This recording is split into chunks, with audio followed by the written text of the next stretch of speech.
Before we go ahead, let's just have a quick pan through. Mr. Weber, how is it that you're feeling? And are you all super excited for this session? Absolutely, Nikita. It's always, interesting to talk about digital payments and digital banking in general. And this is a power-packed panel, as I can see. We have Karthikeyan, we have Abhijit, we have Rishabh, and then we have you, Nikita Rano, who is, moderating it. So look forward to this session. This is exactly what I wanted to hear. I was waiting for that. Fantastic, Mr. Weber. Thank you so much for the compliment. And I couldn't agree more. What a warrior-like panel we have. Mr. Karthikeyan, how are you feeling? And Yeah, so that you're looking forward to in this discussion. So great to be here as a part of the panel, right? And Vaibhav, Abhijit, and Rishabh, and all of us right here. So this industry is, I think, going through a massive transformation. So I think each day is basically a new finding and a new transformation that's happening, and mainly because of all the digital aspects that is going on here, right, with respect to India as a whole. And which other country than India when we have such a massive scale in which we can do these things, right? So definitely. It's a good place to be here, right? Exciting times. That's a very good take on overpopulation. I think that is how we should be thinking about it. Mr. Abhijit, you're next. Super excited to be with you all, guys. I think we have the top brass of the industry out here as panelists. Certainly, I'm missing all that personal crowd, the mics, the chairs. Typically, we used to get when the panel used to get started, and now it's all digital. But yeah, this is another way to kind of connect with you all, guys, and it's going to be a fun. A good knowledge sharing session for all the audiences. Will ensure. And Mr. Shah, I mean, correct me if I'm wrong. There's always that one panelist who's stuck in traffic. True. So I think we're avoiding all of that. Fantastic answer, Mr. Shah. Mr. Rishabh, how are you feeling and how pumped up are you for this session? Did you sleep well last night? Yep, very much. So pretty much I agree with Vijit. So really missing those personal interactions with the fellow panelists. I'm super excited to be here. Would love to hear the thoughts and viewpoints of our fellow panelists. Thanks for inviting me. Fantastic. Thank you so very much, Mr. Thank you so much, gentlemen, for gracing our amazing session. Our very first question is for Mr. Karthikeyan. So, Mr. Karthikeyan, what, according to you, is the impact of the increased usage of mobile in the BFSI sector?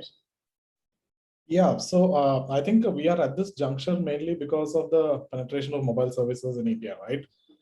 If you look at it, let's say 10 years back or so, the mobile banking sector was at a very nascent stage, right? As in the number of people who had mobiles could be counted, as in it was the elites who had it, right? And generally for them, banking services, the bankers used to reach them, right? Rather than they reach to the bank, right? As in, at least that's how it started off with. Even if you remember, the Airtel logo used to be black to signify the premium service extra and stuff like that.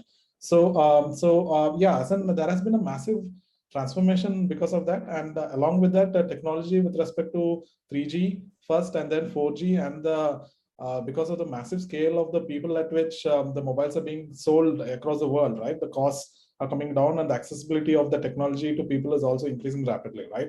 So definitely, without mobile and the wireless sector, we wouldn't be at the point at which we are here, mainly because infrastructure becomes very expensive if you have to lay down all the wires and etc. But then through wireless, those things, the last mile connectivity, also the costs kind of get reduced. So, and because of that, the Indians have also lapped up the technologies a lot. And with respect to that, we are able to digitize quite a few things. The government has also taken the proper steps at the proper times, though there have been some hiccups here and there, let's say like eKYC, etc. But they have generally been on the forward path, right, with respect to Aadhaar, linking Aadhaar with mobile, and for further other digitization, for example, DigiLocker services, and all these things, right? These are all, let's say, incremental steps which are helping in the entire aspect of helping the mobile banks. It's like you lay the bricks, right? One by one, you lay the bricks, and finally, you one fine day you have a house, right? So that is what is happening here, right? As in, without this mobile banking, I wouldn't have been able to launch an app, right? So without my app, so with my app right now, I can service all my customers, right? And the whole point is that anytime I do an extra service or an extra this thing, I can always upgrade the app, and then all my customers have access to that service, right? The reach of the service becomes basically universal to all the customers who have this thing, right? Without mobile banking, that wouldn't have been possible. As in, somebody would have to come to the branch, and then he'll be surprised. Okay, this is a new service. I'm not aware of it, etc., right? So definitely, with respect to the point of giving the services to the customer, it's a good take, right? Then the second thing is that basically with respect to the sourcing, right? Now, how do I find out the customers who are basically whom I know basically are interested in my services, right? Again, this mobile has helped me out in that, right? With respect to, because what has happened is that this mobile has become an extended persona of ourselves, right? As in, it's a digital persona, right? So I have a mobile here, and so this mobile tells me what Karthikeyan is to a great extent in a digitized way, right? Because using this mobile, I further basically get more information, and then I'm able to provide value-added services and enhancements to the existing services, etc. that is there, right? So that is one thing. And then the third thing is that the risk profiling. Obviously, in the BFSI sector, always, and especially in our sector where we are providing loans to customers on approximately around 1 million loans on a monthly basis, right? We need to be able to massively underwrite the customers to basically really figure out that, okay, what is the amount of loans that we can give, right? I cannot give a huge ticket loan to a candidate or a customer who's probably not suited for it, right? So that also, without mobile, it would have helped, right? As in, because of this extended persona, which is already digitized, it flows into my system. The more issues on my side, in the sense that I have to now get all these various data that is coming of each person, and then kind of normalize it into a certain sector where I can do a uniform underwriting process, right? So that is all because of technology. But yeah, without mobile, this technology wouldn't have been possible, right? So these are the ways that I look at, in ways that the mobile has definitely helped out. See, this, as I said, is an extended persona because it's always with me most of the times.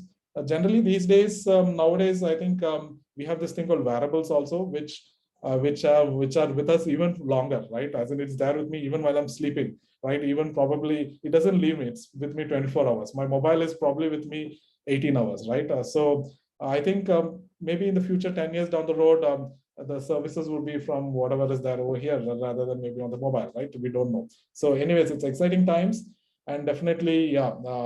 Definitely a thing without which we wouldn't be all here, actually. Yeah, thank you. Mr. Karthikeyan, fantastic answer. And I'm just glad, right? So ladies and gentlemen, I've been making notes since the get-go. I'm just glad that my overusing a phone is helping at least someone in some sector. So Mr. Karthikeyan, do you agree? And I just want, what are your thoughts on it? Is it a yes or a no? So for the next generation, right? Going to a physical bank will seem like a trip to some exotic location, when the school takes them to the zoo or some kind. Yeah, so it's a yes and a no, right? It's always basically what is that? You have to strike a balance, right? I think I don't think we can do away with the branches totally, because some form of this thing is there for basically a reassert of the whole fact that there is such a this thing, especially in the BFSI sector. We would need those things also for as a kind of a trust establishment, right? As in, we are more that there's a trust factor which is underlying a lot of things. So definitely you would need these branches to do it. But what I would say is that it would become even the branches would become more specialized and digitized, and maybe they might become more of brand showrooms rather than extending services and stuff like that. Right? You might go to store branches again, but you will still use the digital services there to do your services rather than actually do as the normal process that happens these days. That's what I think will happen, but let's see. Yeah. Wow, fantastic. I mean, a branch showroom sounds like a very exciting future for sure. All right, thank you so much, Mr. Karthikeyan. Moving on to our next question. Our next question is, how advanced analytics and AI powers NBFCs with robust collection of payments, monitoring decisions, and other functions? We'd love for Mr. Vaibhav Joshi to kindly shed light on this. Sure, Nikita, thank you for the question. So first of all, let's understand what is analytics. I feel that analytics is a very important pillar of any business, and it is no different in banking. Analytics plays a very, very important role in the overall banking, and that includes collection. Okay, and I'll give you an example, of how analytics plays an important role in collections. Uh, but let's understand, what all analytics does. Analytics basically helps segregate different customers based on their payments, based on their repayments behavior. And then what happens is, it is either in the form of simple MIs, basis which, physical campaigns can be carried out, or it can be basis advanced analytics and some algorithm-based intelligence developed at the back end through which, these campaigns are carried out. Analytics is extremely important, Nikita, because what happens is in a banking system, there are multiple processes, right from customer onboarding to customer, product presentment to customer servicing to, talking about complex products like asset, talking about products like liabilities, talking about, products like payments. And that is why it is important to understand the customer behavior. Now, in a business as complex as assets or loans, it is important to understand what your customer behavior is. If your customer is a customer who is paying you on time, fantastic, is a very good customer, and analytics can help you cross sell a lot of things to that. But if a customer is a customer who is used to paying late, a little bit late at all point of time, or who is used to getting reminders, or who is a defaulter, okay, then analytics plays an important role in segregating these kind of customers and understanding this customer behavior, and hence servicing these customers in a different manner. uh, See, today analytics has gone beyond the traditional MIS reports, and analytics has gone into complexities like bot based analytics, social media based banking led analytics, so on and so forth. And I was talking about payments when I started this discussion, and let me give you a case in point which we implemented. Okay, see, we have been an NBFC. We were an NBFC for 14, since 2006, and we have been a small finance bank since 2016. So in the 4.5-5 years of operations that we have been as a SFB, traditionally asset has been the business that we have been doing, and liabilities as a business has picked up in the past 2-3 years for Equitas. But what happens is, majority, being a small finance bank in nature, majority of our customers are traditionally from a particular geography, traditionally from a particular segment, and 75% of our lending has to happen into that priority sector kind of a arrangement. So what happens is, whether it's retail banking, whether it's micro lending, whether it's retail lending, when we lend to a particular segment of customer, it is very important that we reach out to the customer and there is some kind of a physical interaction that happens. Now, during COVID, Nikita, what happened was, we saw that a lot of our executives were not able to reach out to the customer, and hence it resulted into collections slightly getting delayed. I'm sure all the banks saw that. But then what we did was, we tried to implement, intelligent systems around there. And that is where we implemented, social media banking, and we brought in WhatsApp banking over there. And then we started sending out this, WhatsApp communication to the customer. We started sending out SMS-based communication with a payment link to the customers. And, we saw that the customers who were in the habit of making their payments on time, they straight away started making the payments. In fact, even the customers who were not in the habit of, sometimes delaying the payment, or not in the habit of, making payments on time, even those customers' behavior started improving. And that was all because of this analytics, because we were able to segregate the type of customers based on their behavior, and then we were able to implement intelligence automation over there. So typically what happens is, I'll give you one more example.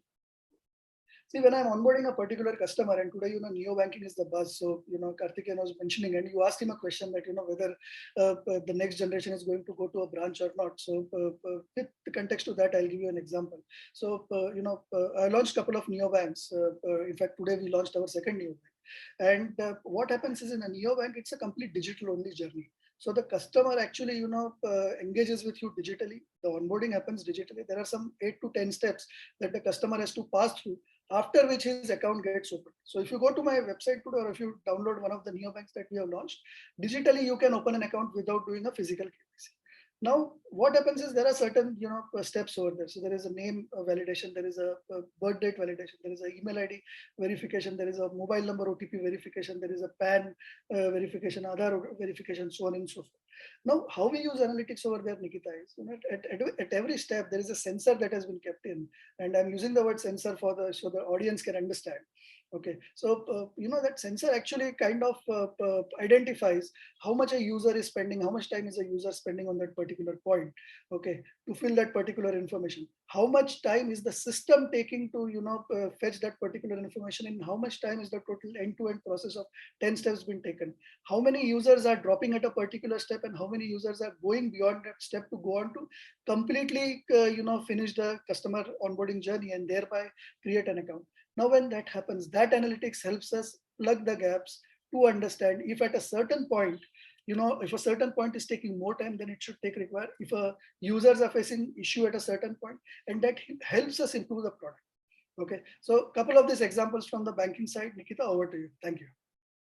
Mr. Joshi, fantastically put, and many congratulations on your second new bank, which, wow, what a coincidence, happens to be launched today itself. So as what, of what we can hear is, right, you are super duper passionate about intelligent processing of data.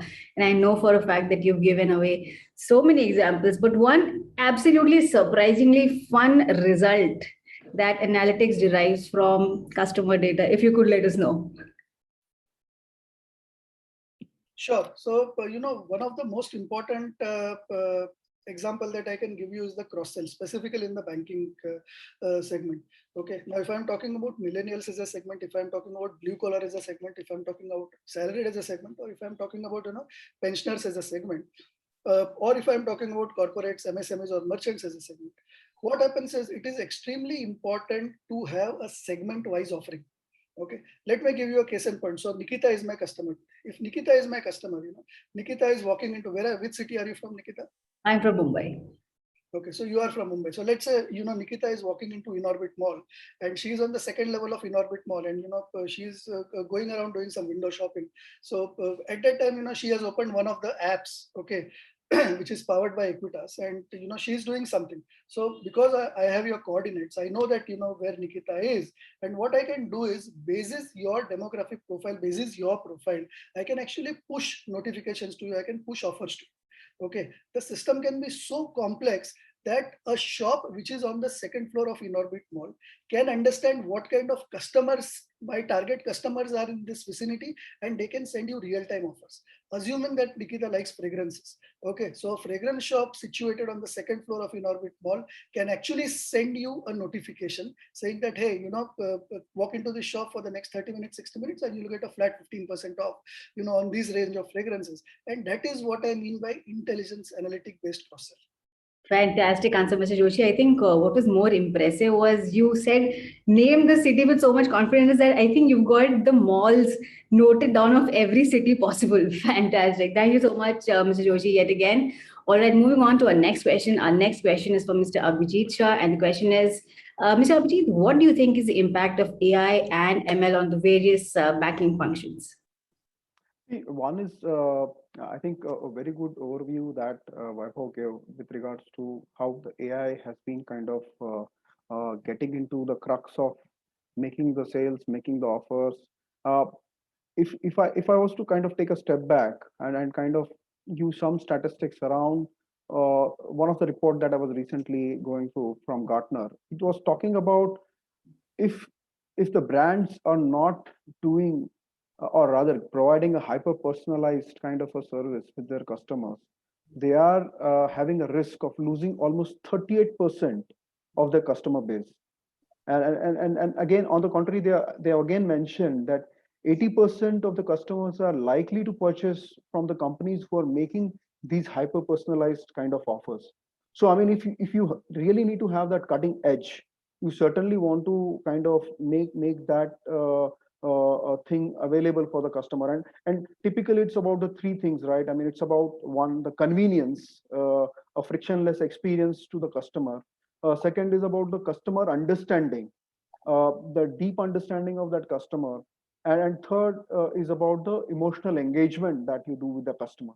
So basically, these three things are really important. And when it comes to any of the bank or any, there's kind of a maturity level of this personalization that you kind of do with your customers. I mean, if you look at a decade back or 2 decades back, it was all about the mass mailing, mass SMSs being sent to everyone. I mean, there was segment of all, if you really want to call it.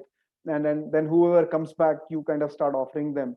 And then it started becoming into getting into a rule-based segmentation. So there are certain rules that you apply, and based on those rules, you start segmenting your customers.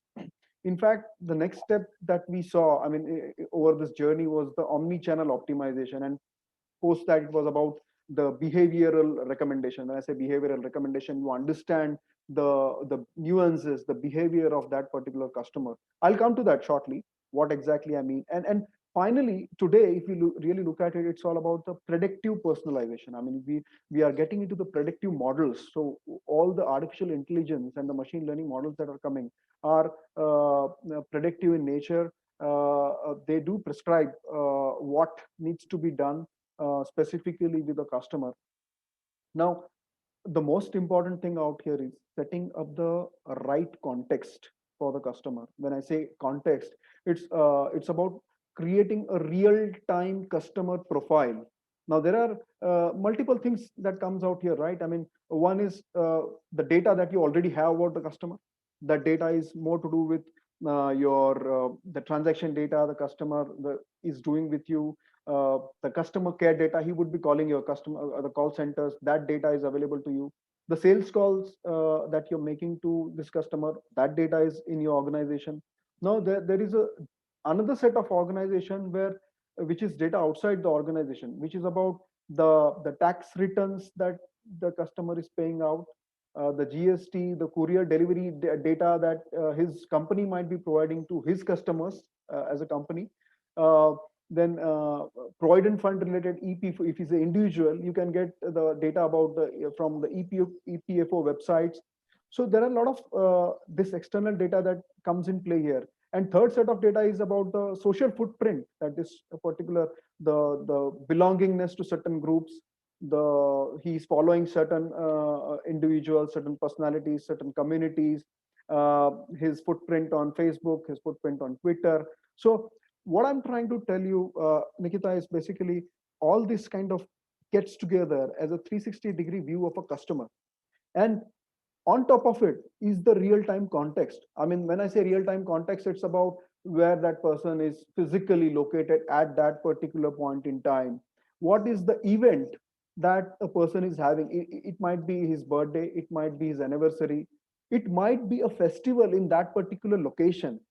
So if you really look at it, there are multiple things that come into play to create a real-time customer profile and the real-time customer context. So once an organization or a bank is really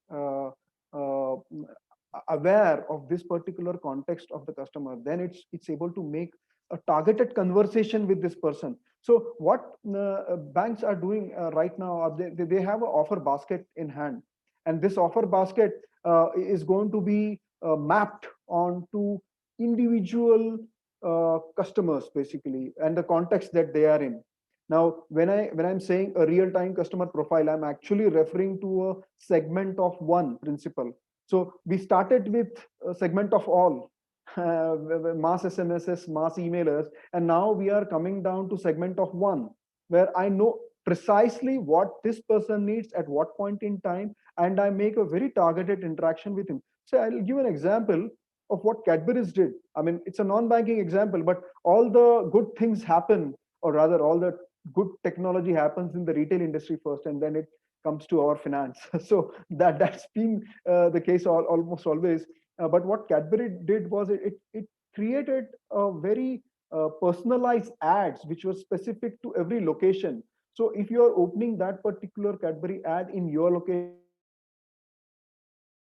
you might see some vendor, some kirana, some grocery wala, which is in your vicinity, a specific, and then you'll make that connect with that particular video because you know that this is the guy I talked to. Okay, and if you really look at what happened when they did was there was a rise in their click-through rate, almost 65% high, and the rise in their conversion rate was almost 33.6%, which went up. So a kind of increase you see in a cross-sell upsell when you kind of really get to the crux of knowing the real context of the customer is extremely high.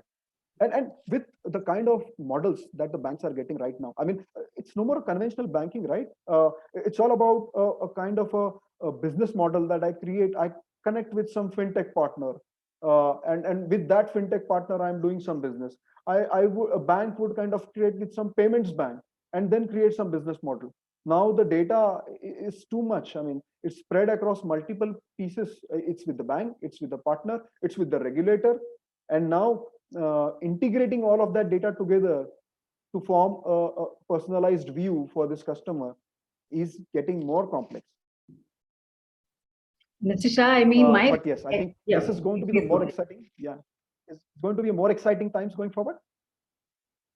We can hear that, Mr. Shah. I mean, our respect for brands for sending out hyper personalized anything, messaging or whatever, has just increased. And my God, I mean, the technicalities which go to it, customer understanding, emotional engagement. I think a lot of services know me better than my parents do, or I wouldn't be wrong if I say that they actually know the customer more than they know themselves. How fantastic! There's so much of human psychology which is going ahead, and absolutely very impressive. Thank you so very much, Mr. Shah, for shedding light on that. Our next question is for Mr. Rishabh Garg. Mr. Garg, so what according to you, we'd love to know your thoughts. Can technology-driven business model of NBFCs be built on the capabilities of RBA? Mr. Garg, I believe you. Sorry, I just realized. So currently, a lot of systems and processes in traditional NBFCs are still manual. If you talk about doing a payment reconciliation, and where data is extracted across multiple systems to prepare a report, regulatory report, and it's again a manual process in many of the NBFCs. Even a lot of customer requests, like request for principal outstanding balance and request for a statement of accounts, even that's being fulfilled manually, where they need to call some guy from the customer support, and he pulls out all the reports manually for the customers and email it to him. So the main reason is that the legacy systems cannot be automated to keep in pace with changing business requirements and regulations. And most of the NBFCs are using legacy systems right now. Additionally, these legacy systems do not support API integrations, or any development on top of these legacy systems is very expensive. Suppose you want to build a customer self-service portal, you cannot do so, as underlying legacy system do not support a completely automated way to process the customer request of providing him a statement of accounts or any request made by the customer. So robotic process automation is a kind of savior for NBFCs in these cases, and can provide an automation layer by mimicking an individual, which can result in cost benefits and brings in a lot of efficiencies. Just to give an example, there could be two legacy systems, like loan origination systems and loan management systems, provided by two different providers. So in a typical NBFC, since these are two heterogeneous systems and may not be talking to each other. So a person has to punch in data from loan origin system and loan management system manually, and it's a very expensive process. You just need to keep people to just to duplicate the effort. So utilizing RPA can stitch these two systems together through an integrated process, automated process, basically. So this is the power of RPA. So they can it can do just by mimicking an individual. Basically, a robot would do the same code which is being done by the human. So you'll save a lot of cost on providing a human doing everything to duplicate the effort. Other use cases for RPA could be scraping data from multiple web sources, where bots can be deployed and they go on websites and scrape data like driving license information and PAN card information, which could be a rich source of information for underwriting the loan for a person, basically. So definitely RPA is helping a lot of NBFCs to jump into digitization boom, which was not available before. Fantastic answer, Mr. Garg. Ladies and gentlemen, as much as we'd love to hear our amazing leaders speak about just about everything digital, we're running a little short on time. Just a quick reminder, Mr. Garg, fantastic answer, and we'll have to quickly move on to our next question. Our next question is for Mr. Karthikeyan and Mr. Abhijit. So, ladies and gentlemen, you've got two leaders' perspective on the same question. The question is role of AI and ML in providing frictionless customer experience. We'll start with Mr. Karthikeyan. Yeah, hi. Definitely, right? I think generally speaking, if you see what needs to happen in this entire experience is that we need to mimic the actual actions and actual underwriting or actual understanding or evaluation process that the person is doing, right? As a digital in a digital way, right? So what this means is that, for example, let's say that I'm checking that, okay, does this guy's face match with the actual face that is there in the PAN card or something like that, right? So there are so quite a lot of it is basically more on the verification aspects of the things, right? And rather is what the basically the actual person in front of you is actually doing when you're presenting the documents and so on and so forth, right? So here what happens is that AI and ML definitely play a major role, right? As in the sense that, for example, if you look at KYC or if you look at fraud, right? Fraud is where mainly these things come in. You have many things like, for example, does your actual face match the face in the PAN card, which is probably taken 20 or 30 years back, right? As in, so now what happens is that you have your model version 1, which probably works for 80% of the cases. And then as you get more and more data, you start increasing the efficiency, and then you start pushing it to basically maybe 85, 90, 95, 98, 99, as in I think somewhere somewhere around that percentage, right? 100% is generally not possible, at least with respect to the existing technologies that we have as of now. So this is where the things come into play, right? In the sense that, for example, whenever I need to do KYC of the customer and when I need to do fraud analytics of the customer, right? So whether the person's details are all matching, as in this is with respect to what we call the faceness, right? And when whether the face is actually a person's face or rather not a photo of a face or a photo which is being presented in a television, etc., right? So we do get all these cases when our customers apply through our portals, right? So they take a photo of a photo, they take a photo of in a TV which is presented, right? And we have seen also people who are using really high resolution TVs and then trying to take a photo so that your the models don't cache them, right? So this is always an iterative process which happens.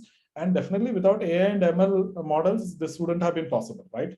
This is one part. Then other parts are basically with respect to the actual, when the data that is there in the cards and all those things, which we call basically the OCR process and stuff like that. That is pretty much well established these days, and it is widely used by most of the players. So that is just like taking that data out and all these things, right? But the interesting part is that in India, especially, so I had a conversation with one of the experts in AWS, right? And then, so there were two of us, and then we showed two PAN cards, right? And then he said that I don't know, as in these two PAN cards look totally different, right? Because in India, there are so many multitudes of the PAN cards that have been there. The background of the PAN cards have been different to us, right? The background screen of the face of the photo that is there is sometimes green, sometimes blue, things like that, right? And then the layout of the entire name is totally different. Sometimes and so on and so forth, right? Sometimes there is a Hindi language. Some of the older PAN cards don't have Hindi language, etc. Right? So this is where I think, given the diversity of our population, is where now the AI really starts getting to shine, in the sense that we will be able to basically start processing all these things without with basically minimal disruption, right? So for example, I'm sure that some of the PAN cards which we saw, we were also not clear whether this is an actual PAN card. As in, there was some PAN card from almost 20, maybe 30 or 40 years back, which looked totally different. And then we had to really look at the website of government website, and there are almost like 7 or 8 different PAN cards. So now this is where AI really shines, right? As in, you start basically the diversity that we have, right, which has been there across India. You can start normalizing it in such a way that you will be able to provide all the services to the customers in a uniform way, right? So this is where I feel that AI and ML really shines and makes it possible in India, right? Yeah, thanks. Mr. Karthikeyan, I mean, hats off to AI and ML if you can map my face to the one that is in the PAN card. Because if you were to have a look at the PAN card, you'd say, Nikita, you had the worst day of your life. My God, you need a vacation. And here's hoping it's not just the case with me and everybody has the same pain as well. Fantastic answer. Moving on to Mr. Abhijit. It was a great insight, Karthik. Really nice to hear that. In fact, if you really look at the frictionless experience for the customer, it's actually giving him any hurdle-free experience. We do not want him to kind of type in a password. We do not want him to further authenticate. We want to just let him in and do whatever he wants to. It's a kind of a seamless experience. He just gets in, he does nothing, he does his transaction, he moves out. But there has to be a striking balance between what the frictionless experience would mean and what security parameters you set for this guy. And every organization today wants to kind of give a frictionless experience, but not at the cost of security. There has to be, so the point is basically there has to be a kind of balance between what the frictionless experience is to be provided to your end consumers and what is the kind of security you provide to them. So while we have a lot with regards to the way we are kind of giving the seamless experience to the customers, but there is a lot of improvisation or advancement with regards to security as well. If I was to talk about adaptive security, that is a new, rather not a very new concept, but yes, many organizations are still trying to adapt this adaptive way of security. So when I say adaptive way of security, it takes a look at the way you type your password. So with the speed you type your password, there is a pattern associated with the kind of way you type your password. So if Nikita, I know your password, and if I try your password, and if I have enabled adaptive security system on my system, it will 100% tell me this is not Nikita. While the password is correct, but this is not Nikita because the speed in which the pattern in which the Nikita types the password is completely different than what this new person is typing in. This is one example. It's about mouse movement patterns. So if a person is having a mouse in his hand and is doing, there's a pattern in which the mouse moves based on his mental state of mind. And even these patterns are kind of captured and kind of recorded. This becomes the base value for every individual. We have a certain pattern recorded. So the moment there is an anomaly and there is an anti-pattern with the new person or the new hacker, immediately that gets caught. So while we give him a seamless experience, but there is someone who is working in the background, which is some AI-driven model, which is working in the background to give a kind of a full level of security to this person. We are getting into voice recognition, face plus voice recognition. So I come in, I show my face, and at the same time I talk about some phrase, and then that becomes a pattern, and that becomes a key for me to kind of log in myself into the system. And many of these examples with regards to usage of computer vision. So computer vision is a technology where you do the video analysis. So specifically, Vaibhav would appreciate whenever there is a personal discussion with his customers, if you kind of video record that discussion and you try to analyze that video recording and try to infer some data points which are not obvious, but whenever the person in front of you answers and he's nodding somewhere else and he's not looking directly into the camera or into the eyes, there is a pattern which senses this and which tells that there is something fishy in this. He's not telling the truth. So there is a lot of techniques which have come up so that while we keep our frictionless experience intact, we don't let go the security part of it. And I think many of these pre-filled forms, pre-populating and helping the customer out so that he does not need to type anything has come in. But I think these are some of the security measures which certainly looks, and specifically when it comes to financial industry, this is extremely important. Natasha, trust me, of whatever is it that I've heard all of you speak, all of you can be directors to the next episode of Crime Patrol of Savdhan India. What stories are these? And I think you've read my mind, and I speak on behalf of our amazing audience, right? Frictionless versus security scare. The number of times I've just entered a website and I see all my data filled. And the only thing I never really think, oh, this is a frictionless, experience that they're trying to give me. What I think is, how did they get hands on my data? I think that is something which resonates with everyone. Fantastic answer, Mr. Shah. Moving on to with our next question. Our next question is for Mr. Vaibhav and Mr. Rishabh, and the question is that is the current workforce or industry ready for complete digital transformation? Mr. Vaibhav, we'd like to start with you. Sure, Nikita. So banking as an industry traditionally has been a brick and mortar setup. Okay, so digitization in banking started about 2 decades back, but transformation in true sense started when interoperability came into banking. We have seen a lot of transformation happening during the demonetization stage, especially when digital payments picked up and when customers started getting the hang of power of digital. So that was the time when customers started realizing that I can actually do a lot of banking without going to the banks, because we saw a lot of queues happening at outside the banks during the demon time, and after that banks customers started realizing the power of digital. Today we see a lot of millennials opting for digital only products. Neobanking is taking the country by the storm, and the amount of customers that are getting acquired digitally daily is what banks used to spend months to acquire those number of customers in a traditional setup earlier.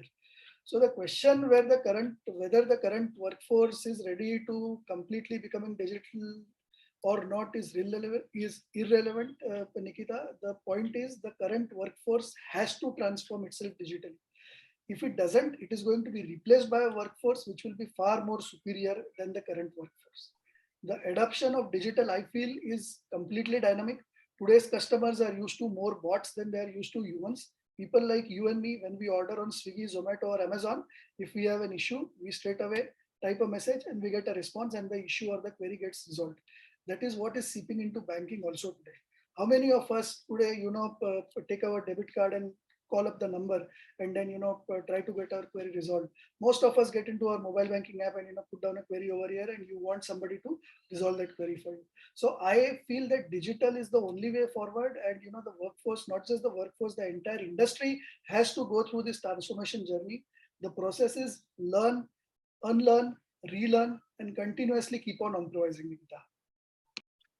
Mr. Vaibhav, I am waiting for the day that I call a customer service and I get answered within the first 15 minutes or half an hour waiting. I completely agree with the bot situation. I mean, it's so much more convenient and time saving. Mr. Rishabh, what are your thoughts on the same? So I feel readiness of the current workforce is very much depends on the technology exposure which they have. Typically, if you talk about the fintech startups, you find credit and operations staff familiarity with technology is way far ahead than their counterparts in banks, various traditional banks. Just to give an example, currently an operations person who used to enter a disbursement account information of a customer through a physical cancel check into the loan origination system. If he would ask me to digitize the process, traditional guy, he would tell me that you show the scanned copy of the check on the right hand side so that I can input the complete information manually without any errors. So I'll say, hold on, why don't I just do the OCR of the check and prefill the information? You'd not even have to fill the complete information of the check, in fact. So this is the level of maturity, technological maturity, which you can find between person operation staff working in a traditional background versus working in a fintech company.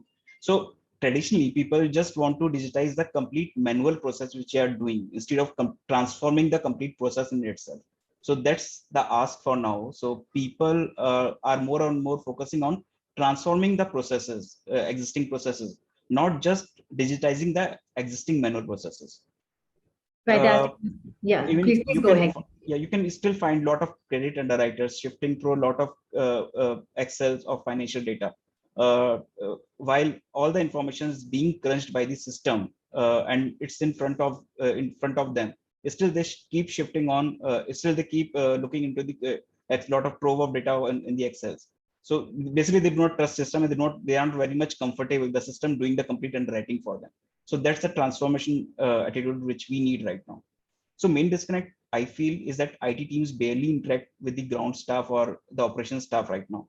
So I think people need to see IT teams and innovations team need to sit with them and watch how they do carry out their businesses as usual.